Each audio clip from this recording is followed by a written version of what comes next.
Have you ever thought about building and bootstrapping not one, but 3 impact-driven ventures across ASEAN?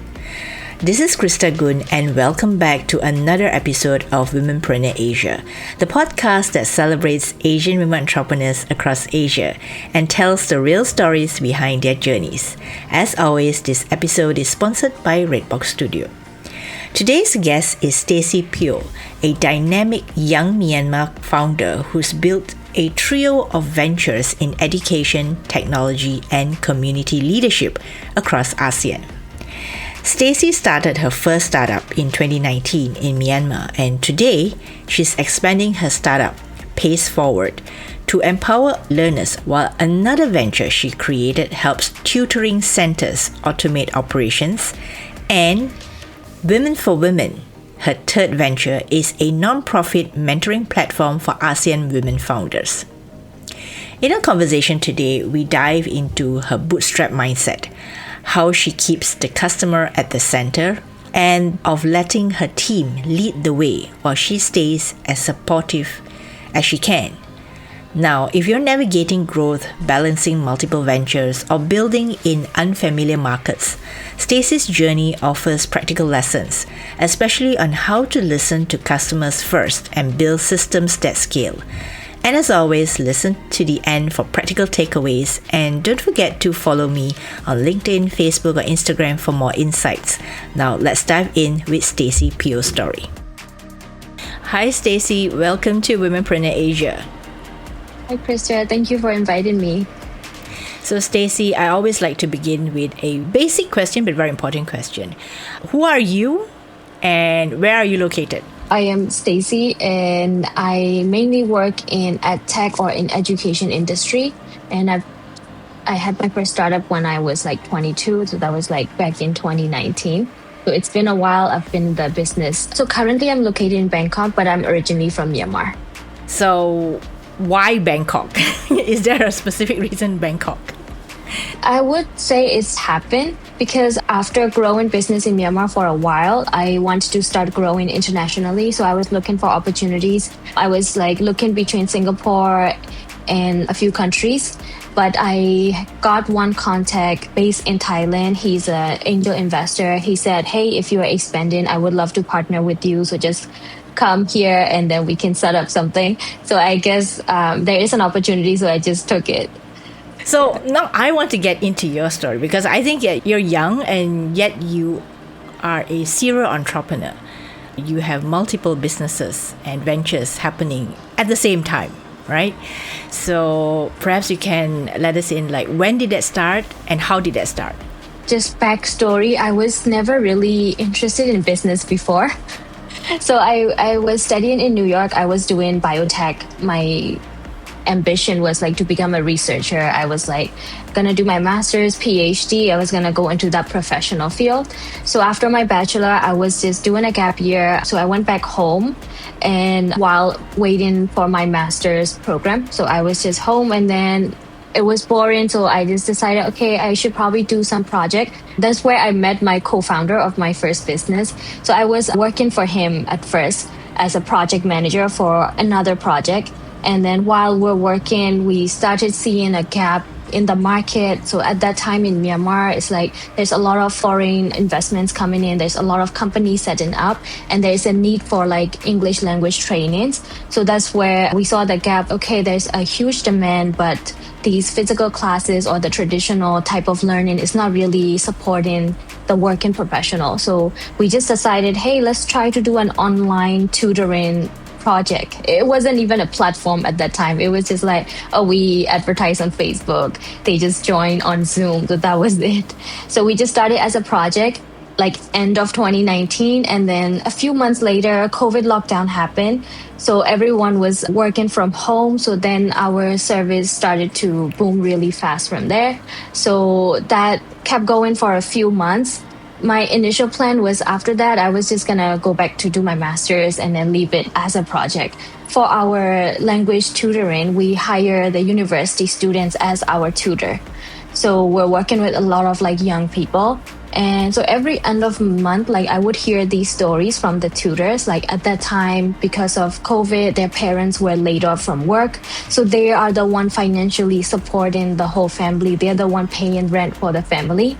And after hearing all those stories, I just felt like, why would I bother going back and then doing something for myself when I could be doing something that can affect like hundreds of them? So that's why I decided to like, okay, maybe research might not be my future, but I could be doing a lot more like fulfilling thing here. So I decided to stick with business since then. So that has grown incredibly, right? Yes, and now we have actually over 50,000 students. And that has become a platform by itself. Yes, now we run it as a platform. We integrated some tech part into it. I see. And how are you running it right now? You're in Bangkok. Is that still based in Myanmar, that business? So now we have two branches. We have Myanmar branch. I have all my staff there and I have a really reliable team that I don't need to look back on, and they actually manage everything. So all my full-time staff are there. But in our Thailand branch, we just launched last year. So it's only been a year and we have only about 5 full-time in Thailand. So you gave up your biotech career to start an edtech business. Any regrets? Anything that you think, looking back? But I know you just mentioned that. Why would you go back when you're helping so many people, right? Mm-hmm. Yeah, I mean, there's always that thought, like sometimes I wonder, and I'm still super passionate about like biotech, the microbiology. So every time there's a new research coming up or like a new breakthrough, I'm super interested. And there's always that like, oh, what if I went back? Like, where would I be? I would always think that. I'm still super passionate, but I feel like business is more my place now. Did you ever think that you've been an entrepreneur when you were growing up? Never. I was always like super focused. So I knew I wanted to go into something related to medical field, but I don't want to be a doctor. So even when I was exploring the professions, it was always like in that specific area. I never thought I would be like a business owner or an entrepreneur. Oh. So that's a really interesting way of how life turns out sometimes. So that's one business. There's other businesses on your plate, right? Yes. Can you tell me about the other businesses that you have? Right. Before I get into this, I think this is just like to everyone listening. It's not a good idea to do more than one thing. So probably shouldn't do it. But if you're super passionate and if you like make your work your whole life, then go for it. But in the beginning, it's always good to focus on one thing and just like grow in that. So for me, it was Pace Forward. I spent like about 5 years on it, just focus on Pace Forward, grow in it. Now it got to a point where it's like matured and then I can just delegate to my team to work on it. That's why I'm doing like new projects, which is kind of like a add-on challenge for myself. So that's just a disclaimer to everyone listening. Yeah. So my second business, Tutearn. So I just started actually last year. The reason it started, it's also happened naturally because for my own business, the tutoring business, I was having difficulty managing the tutors and the students because it's all one-to-one. We have to do all the matching, all the scheduling, payrolls of all these teachers with different schedule. It was super hectic. To manage all of that, I started building a system and I started using it internally. But at that time, I was talking to other like education or like training centers founders, and I was sharing like, oh, I'm doing this, and then they start saying, oh, actually, if there is something like that, I would love to use it too because I have the same problem. So that's where I start noticing like it's not just unique to my Pace Forward problem. It could be a solution for all the tutoring and training centers. So that's when I started to create this second one and then package it as a SaaS so we can actually help all these other training centers and tutoring center also make their administrative work easier. We just did our beta launch last November and we have about 10 to 15 demo users right now. So far it's going well. Most of our clients are from Thailand as well. And I would think that you started the business because you found a problem for yourself that you had to overcome. And therefore, this SaaS business was a way to fill that gap, right? Yes, exactly. Yeah. Yeah, I think that's always the best way to go when it comes to like starting a business. Just solve your own problem. And then once you realize it's more than your personal problem, like it's also relate to other people, then that's where the practical solutions happen. And you found other people who also were interested in your solution and also wanted to solve their problem similar to your problem. Yep. So that's where the second business came into play. Yes. So that's what I'm mainly focused on right now. Okay. And what about the other one that we know of? Is that considered a business or social enterprise? It's a non-profit. Okay. So it's a completely volunteering. So tell me more about that. Yeah, so this one is my passion project. It's called Women4Women. It's a non-profit mentorship platform for ASEAN women entrepreneurs. So it was born out of YC program. So I was at a seminar like trying to tackle the issues with women entrepreneurship across ASEAN.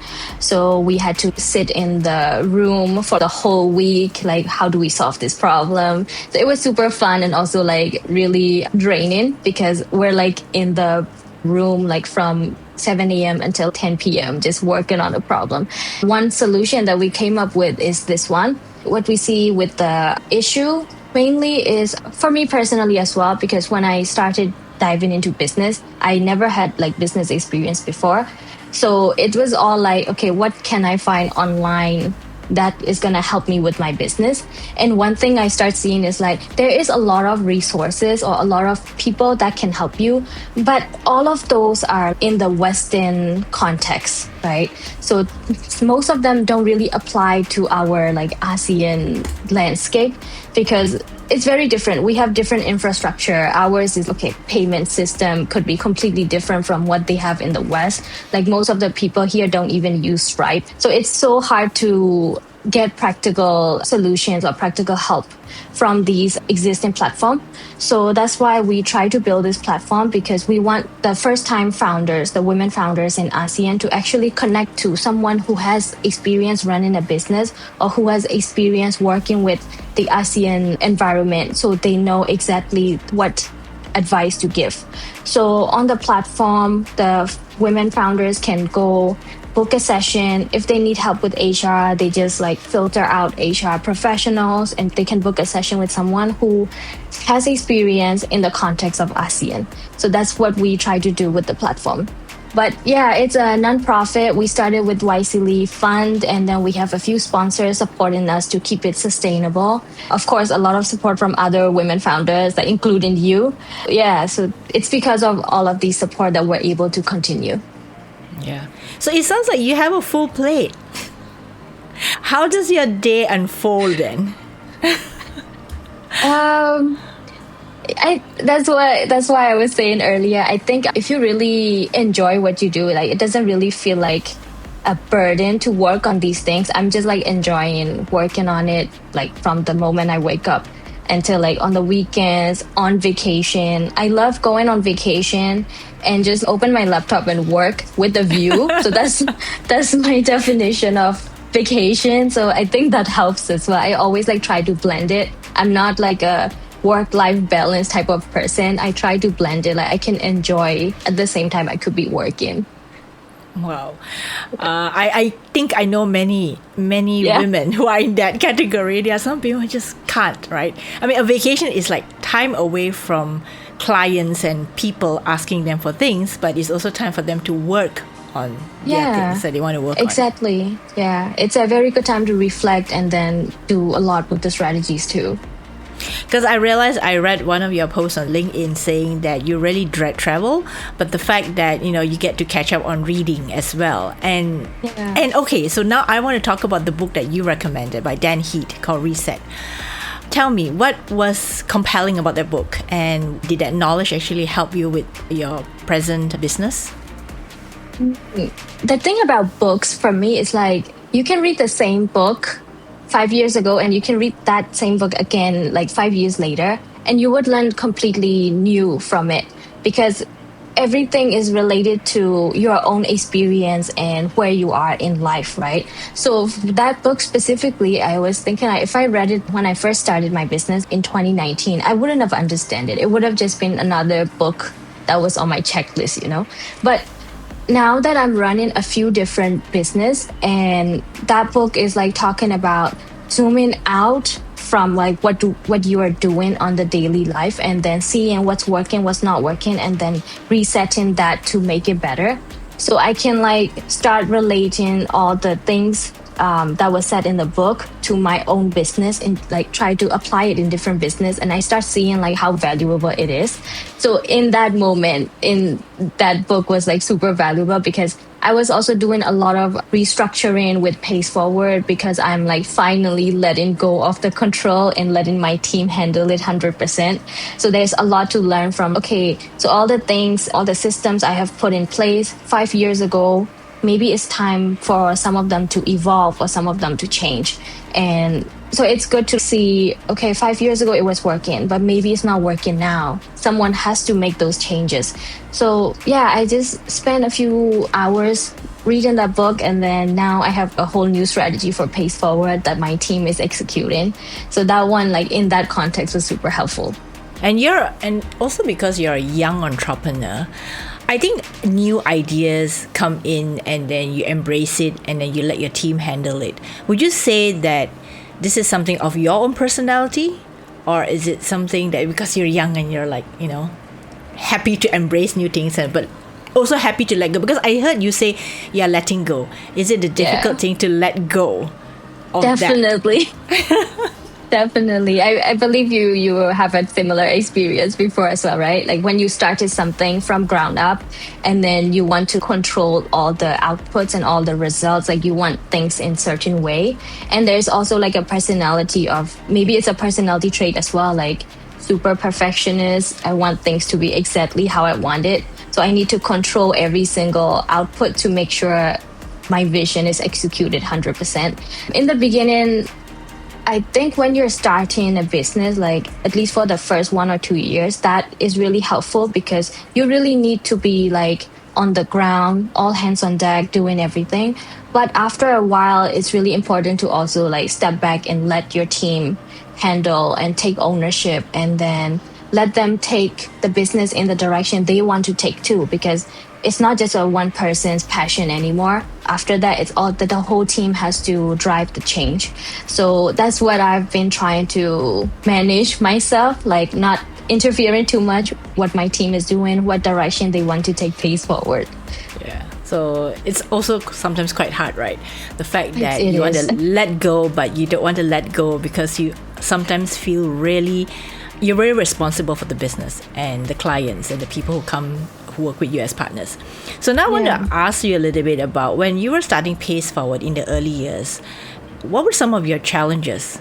Going back to what I said earlier, I don't know, but that's just my perspective. So maybe someone who graduated from a business school might have a different perspective too. So for me, I feel like I didn't have any of those experience. I was just doing everything on like gut feeling, and then nothing related to like theories. It was all like, okay, seems like it's working. Customers complaining, so this one's not working. It's all based on that. My challenges is like, I can do things in that moment, like I can plan for 3 months or 6 months, but I was having trouble trying to set a vision or a direction for long term, because I was doing business like practically, okay, so this is happening, I need to solve this. So it's more like problem solving and not really leading in a visionary, oh, we need to get there. That's why we step by step, we need to do step 1 is this, step 2 is this, or these KPIs. So yeah, I think that was my challenge. I had to learn a lot. I actually did my bachelor in business administration after starting my business, just to get the knowledge back into my business and then blend it in to actually grow as well. So the first few years is a really big learning curve for me. Yeah. So I think that's also interesting, because what you mentioned was about setting the vision rather than firefighting on a daily basis. Yes. Which means that I think a lot of business owners get entangled with, right? Because everything is urgent and they need to do what is right in front of them. But at the same time, who's going to guide technically the ship, right? Because you have to get to a destination eventually. So yeah, that's a really good way of putting it too. But if you had to give yourself that piece of advice, looking back on what you did the last few years, would getting more knowledge or getting a mentor be a good recommendation?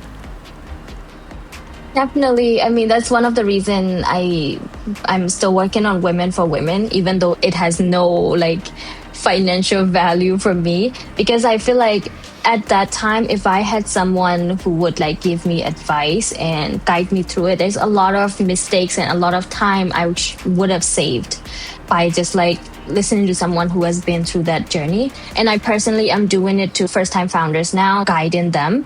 But also I think with mentorship is tricky, because if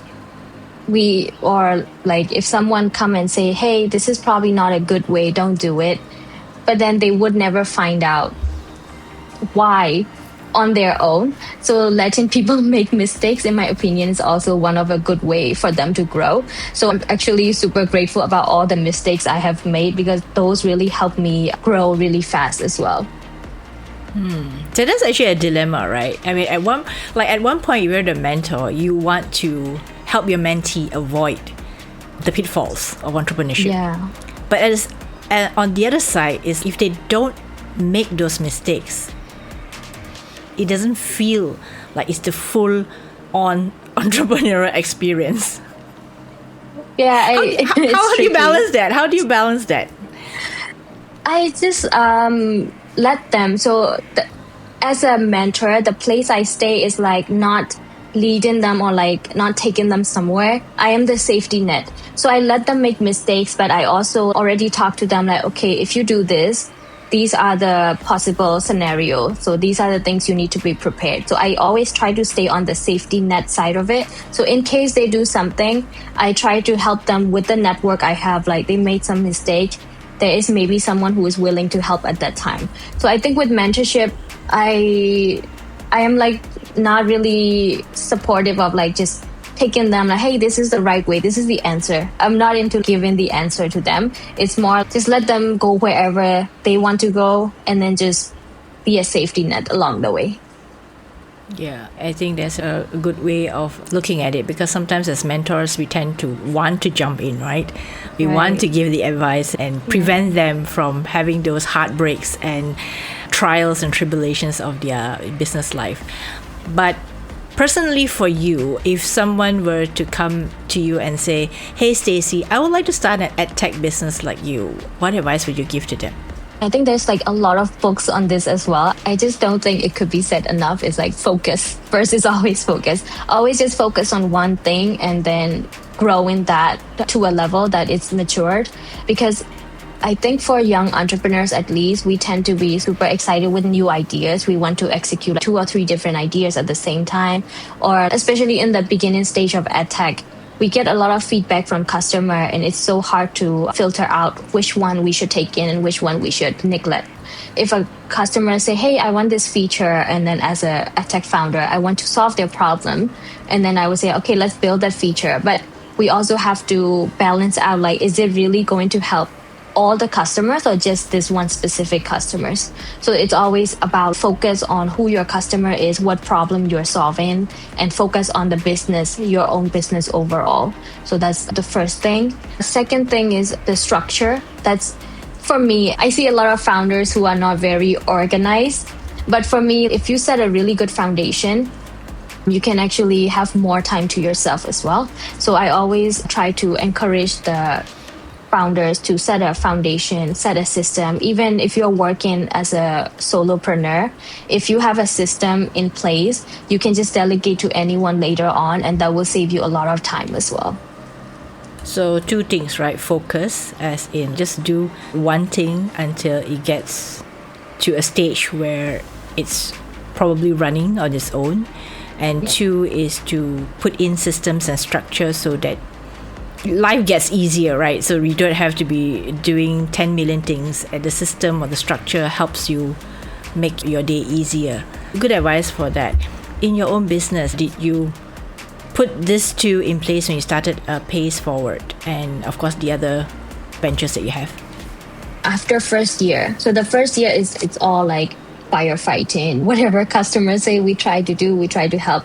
Because for bootstrap businesses, where we don't have the funding to actually sit and, hey, let's plan this, let's launch this. We have to do it right away to get the revenue so that the cash can actually carry us over to the next month. So it's always like that. The first year could be super hectic. But in that first year, we started building a lot of systems into it, how to manage the teacher. A lot of SOPs were built in the first year. So that really helped when we go into year 2, because then I started hiring like key persons to delegate, like for HR, teacher management, and then for like administrative, for customer service. So while putting everyone in place, it makes it a lot easier. And then having some numbers to track as well. So that's super important too. What about marketing?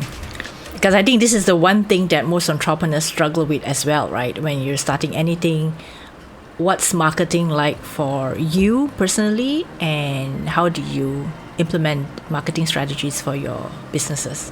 I would just take a step back from marketing, because for first-time founders, we get super excited about an idea and we start thinking about all these marketing ideas, but we always forget to step back and look at our actual go-to-market strategy. That's where I see a lot of people are missing, like the people I mentor as well. So they skip the go-to-market strategy, so they don't really look at who their customers are. They're just like, oh, this is who I want to sell to. And then they start building all these marketing strategy. And then at the end of the day, it's like a lot of time and energy and budget wasted. And those are not their customers, so they don't really get anything in return. So I think that's also a strong point for like bootstrap business, because we always have to listen to the customers. We have no other choice. I think that's the key thing, listening to the customers and then doing the marketing that actually connect to what your customers want. So in terms of marketing, I think that's the key thing. So in Pace Forward context, we were in Myanmar. So at that time, like Myanmar just started developing. They're not very technologically advanced. So we were not like building websites to sell to them. We were just creating a Facebook page and then just like running ads on social media. And then that's how we reach to our customers. And even when they attend our classes, they don't know how to use Zoom. So we had to actually do a session or a phone call to teach them how to download Zoom into their computer and actually use it for the classes. So it's always like you have to understand your customers and you have to meet them where they are at. You cannot like expect them to come to where you are. So I think that's the key thing in marketing. I think those are really good insider advice, because a lot of people just want to jump straight into marketing. Yeah. And try everything. But in your case, you had to, yes, I just forgot that you said you started in Myanmar, right? So you have to really talk about the local context and how the local people are using the technology. And what has been an interesting story from those days? And we talk about those days as if it's a long time ago, but actually it was not that long time ago. But is there any interesting story from back then when you first started? At that time, I just came back from New York. So it was like reverse culture shock for me because, well, in New York, like all the infrastructure is ready. And then I came back to where like they're trying to build it's like a different missing pieces of like puzzles and they're still trying to connect them. So we don't have the full system. So it's like navigating how to actually use what we already have, leverage them, and then localize all of that for our customers. So the first few months for us was just learning what our customers are using, where they are, what are they doing. So we really focus on giving a lot of trial classes. We weren't expecting them to convert into students or like paying customers at that time. We just try to listen to them, like, oh, what do they think of the service? Do they really believe this? Because at that time, online learning as a concept for them is like super new. They were like, oh, is it going to work? Am I going to learn something online? So it was really difficult because we were like having to educate them. So we try to give a trial so they will see, oh, okay, maybe I can actually learn online. And then we try to get a lot of feedback. Some of them say this is not working, that's not working. So we had to adjust all of that. So when we first started, we started doing classes that's only like 25 minutes long because it's online, attention span are short. We expected them to not be able to learn longer than 25 minutes. But after a few months, the customers come back and say, no, actually, we want a longer lesson. We want 1 hour. So now we have a structured longer lessons because our customers actually demanded they wanted longer. So first few months, it's like a lot of changes. When we first started in 2019, we started with the booking system. So we were expecting our customers to book the classes by themselves. And then after 2 or 3 months, they started complaining, no, that's too much hassle for me. I don't want to do that. Basically, they don't want to use any technology in their life if it's not necessary. So they don't want to go on a website and book a class. They want us to do it for them. So that's where we started changing from like a platform model back to a service model. So they just come and tell us on like a messenger chat, I want a class at this time. And then our customer support team has to actually book the classes for them. So there's a lot of learning moment in the first few years. Wow, interesting. Now that you've been in business for a while, how is it now? I'm sure now they've caught up with tech, right? Or they're still not able to, don't want to book online. They still don't want to book by themselves, but now at least like we can introduce because now we have Tutearn platform for them. So we can introduce the platform. They would log in and check their classes and they will join the classes through the platform. So that one, I think now they're learning, I think COVID lockdown actually helps a lot with the technology in general. So everyone is now familiar with Zoom, Google Meet, all of that, or Google Calendar. So there's not a lot of like explanations to do anymore. So we can just say, hey, we're teaching from Zoom, and they get it right away. So for you personally, what are some of your future plans for Pace Forward? Pace Forward, I am letting my team take the direction. I just try to see like where they will take it. So now this year, at least we're targeting to expand. So at first our main customer base are like Burmese students in Myanmar. But this year we also start seeing there's a lot of Burmese living internationally. So we're trying to reach all the Burmese people living in all different countries. So that's our goal for this year. But for next year, I'm also excited to see where my team will take Pace Forward. So you're giving them the freedom to try new things. Yes. Can people work with you on Pace Forward, or what are some of the ways that people can reach out to you? Yeah, there is a lot. So I will just go one by one. So Okay. For Pace Forward, this year we're launching a nano skill learning platform. So think of it as like TikTok, but for education. So we will have the app, Pace Forward app, where they can just scroll to learn. So every lesson is like 1 to 3 minutes, and then each course will have 50 or 60 episodes. So right now we're calling for partners like education, content creator who wants to add their courses on our platform. So that's our social impact project. So actually the students or learners, they don't really need to pay to access these courses. It's all run by ads. So they can just watch a few ads to continue unlocking the courses. That one we're expanding all across Southeast Asia. Because there's a lot of youth population in Southeast Asia who can really access to these expensive courses or expensive skill development. So this is where we try to jump in. Okay, almost everyone have access to internet. So why don't we leverage that and let everyone access these skills that they need to get a job? So that's where we are at. So we invite all the education partners who want to work with us on the platform. Also content creators, right? Because it's considered in a way that they are educators, but they love creating content. Yes, exactly. Good. Yeah. Okay. Yeah. So as long as they're teaching a skill, we're open to it. Okay. So that's for Pace Forward. Okay? Yes. Sure you're going to tell me about the others. Yeah, so second for Tutearn, so it's pretty simple. We work with the tutoring centers and training centers. Anyone who is looking to automate their school system, or they need to automate like payroll and scheduling, they can reach out to me to get our solution as well.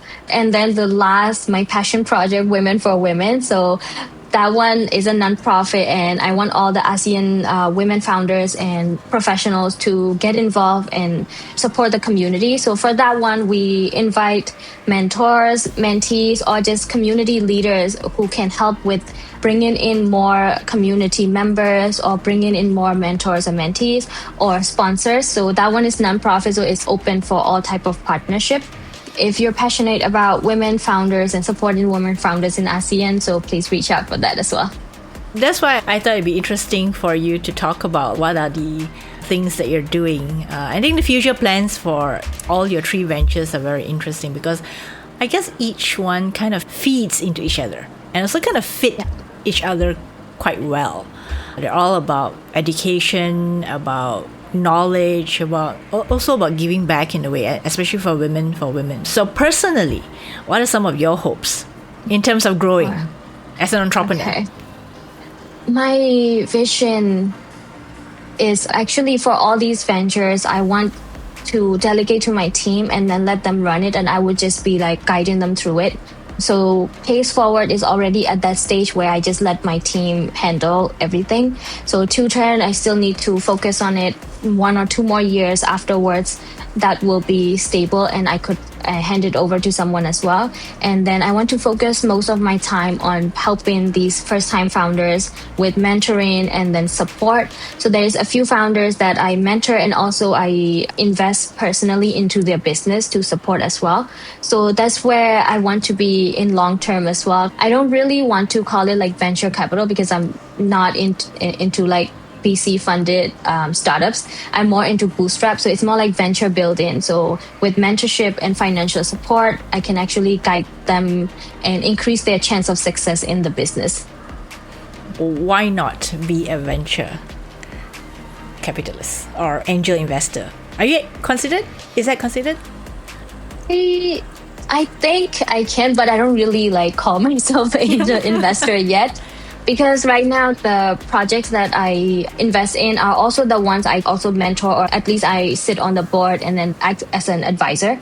So I don't do like a hands-off investing. So I also make sure like in the first at least 6 months, like I try to be hands-on and then giving them guidance to grow. So that's why I think right now I wouldn't call myself like investor. I also like the fact that you said bootstrap. Because I think a lot of people, the first thing they think of is probably getting funding from someone. Yeah. So talk to me a little bit about bootstrapping your business. It's a lot about mindset as well, right? If you focus on like venture funded startup, so you're always expecting the funding to come from the investors and not really from your customer. So your focus on the customer kind of go down. But for us, we have no other choice. The only place that the revenue is coming in is from the customer. So we need to take care of them 100%. So the mindset is very different. And I think it requires a lot of mental resilience to run a bootstrap. I mean, the same for VC funded as well, because they need to be always like doing the pitches, going to these fundraising events. But for bootstrap businesses, the thing I like is that we don't need to listen to anyone. We can do what we want and we can take the business in any direction we want as long as it is sustainable and we can actually support and pay the employees on time. At least the first year, that was the key focus. Like, can we pay the employees on time, you know? Yeah, because I don't think very many people talk about bootstrapping businesses. I think that is also something very interesting to our ASEAN context because I mean, back in the days, probably 100 years ago or even 50 years ago, if you wanted to start a business, you just had to figure out a way to do it on your own. No one's going to give you money to do it. Right. Yeah. So I like the fact that you talk about bootstrapping a business because I think sometimes, as you mentioned, if we focus so much on, getting funding, the funders are our customers in a way. We're no longer focusing on the actual users or the actual customers of our business.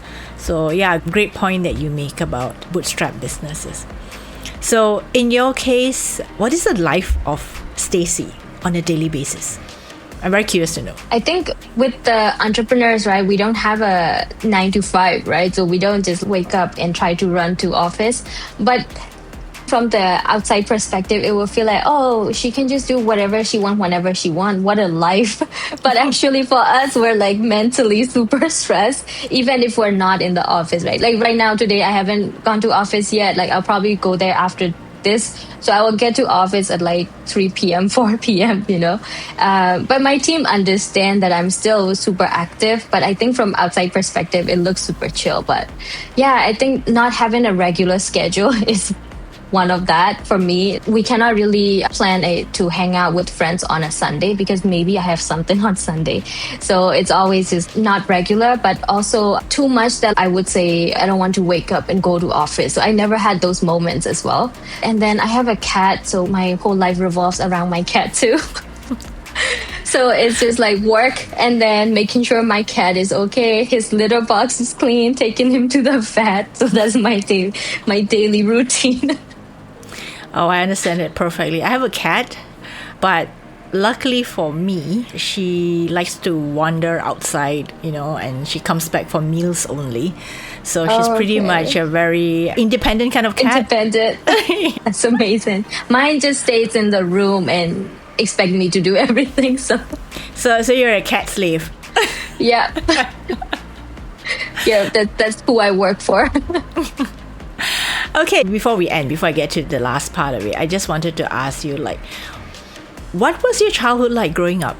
I mean, I'm very curious because I have not been to Myanmar, okay, to be really honest. So I don't know how it's like. How do you grow up and what kind of childhood do you have?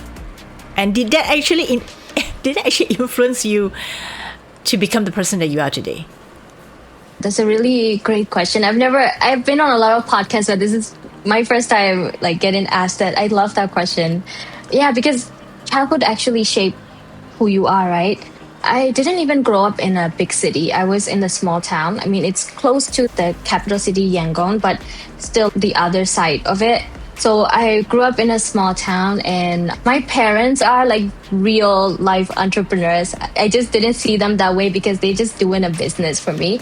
But actually my parents are from the small town. They didn't even graduate high school. So my mom finished third grade only and my dad quit during high school to focus on supporting his family. So I came from that background, but my parents they are also practical and then they always make sure to be able to support the kids. So they make sure we get good education and we all graduate. So actually we're a first generation college graduate in our generation. Now it's so surreal thinking about that because now I'm working in education industry, supporting other people to get the education while in my background it looked very far-fetched if I'm talking to a 5-year-old Stacy. So yeah, it's a lot about one thing I love about my childhood is my parents are not very strict, contrary to popular belief with Asian parents, right? Yeah.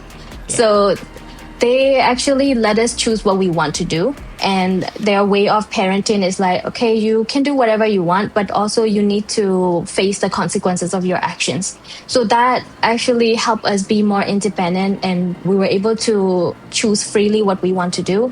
Even going to university abroad, that was my own personal choice. I was okay, I want to go study abroad. And they just say okay, but we're also not from a very wealthy background. So I had to try really hard to get scholarship. And then so everything has to be covered through fundings and scholarship. So the whole life is just about, trying hard to get where I am. And then there's a lot of being independent and then also resilient since I was young.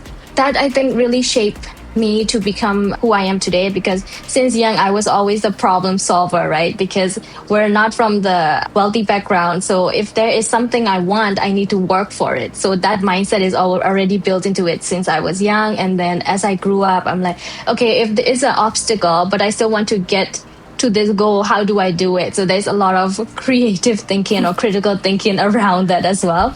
So all of that combined, I think those are the skills that really make me be good at what I do now as a business owner, because those are the same skills that are super important when you're doing a business, like being adaptable, having that mindset of like, how do I achieve the goal? If I cannot do it this way, what other ways can I think of? So yeah, I think all of that actually come down to this as well. And what do your parents think about your ventures now? I mean, the fact that, you came back from New York and you're supposed to go back, but didn't quite happen. Right. I think that's the thing, like, especially my mom, she always kind of like let us do, and then she always let us be who we are and then go with the flow. So she wasn't like expecting me to stay at home. That's one thing she never expect from me. I'm the only daughter, like I should be like, and the youngest too. So in the family, I should be like the one staying closest to the parents, but I'm always the one like missing out on the family occasions, because she knew since I was young, like I always want to be independent and do things on my own, and I wouldn't mind like staying far from the family. But she always supported that, like until now, like they're still very proud of me, and then they're always like talking about it in every like family occasion. So in the end, you did turn out to be the entrepreneur. Yeah. Yeah, I think I got it from my parents actually. Because I think the thing about Asian parents is that, as what you mentioned, right? Some parents have hopes and dreams of their kids being in a certain career or being a professional. But sometimes it's also interesting how things turn out. Like you actually followed your parents' footsteps. Yeah, it's a full circle moment now. Yeah. So before we end, I just wanted to ask you, if people are interested in your work, interested to support you, where can they find you and where can they reach out to you? Yeah, the easiest way would be LinkedIn. You can just search Stacie Phyo with the name here. There's only one with that name, so you will be able to find me easily. Just reach out to me, send a request or send a DM. I'm very active on LinkedIn. So yeah, that's the best way to reach out. Any last words, anything that you want to say before we end this episode? It didn't feel like it's 1 hour. So I just checked the time and it's like 1 hour. So thank you so much, Krista. I love this. I love the conversations as well. Now, like, I think it also got me like reflecting back on the things I wouldn't think about on a like normal day. So thank you for that. Yeah. I think the beauty of having an interview, and of course later published as a podcast interview, is that sometimes we never have that time to really think about our answers until someone pushes the question at us, right? And then you have no way of not answering, because you have to answer the question, and that really gives you moments to reflect. And that is why I love about podcasting, is I get to learn from you as well. I get to learn from you, I get to learn from your background, but at the same time, when our episode is live, other people get to learn from you. So it's never wasted. It's not wasted time. It's not wasted energy. And it lives on as long as the podcast lives on. I love that. Yeah. So thank you so much, Stacy, for this 1 hour with us. And I'm very heartened that, there's someone in Asia who also believes that Asians should take control of their own lives and to really be proactive in doing something, not just as a business, but also for themselves and the communities around them. I think that is the important thing that we both agree on, is that it's not just about you and your business, but it's you, your business, and the larger community out there. So thank you so much, Stacy, for this interview. Thank you for inviting me as well. I'm always inspired by stories like Stacy's. She's young and ambitious, and I love how she's growing her businesses across this region. What stayed with me from Stacy's story is that real progress comes from grounding your work in your customers' needs, then building the right teams and systems to sustain growth. If you're listening and thinking about your own venture, ask yourself, where can I simplify, delegate, and scale without losing sight of who I'm serving? Stacy's journey shows that with thoughtful bootstrapping, regional focus, and a commitment to community, we can turn personal problems into practical, scalable solutions. I'd love to hear your take. Connect with me on LinkedIn, Facebook, or Instagram and tell me which step you're taking next. And if you're on YouTube, check out our YouTube Shorts, which are video clips of all our podcast guests. If you found this episode valuable, please rate and review and share, of course, with a friend who's building her startup. This is Krista Gun, and I will see you next Friday for more conversations with women entrepreneurs across Asia.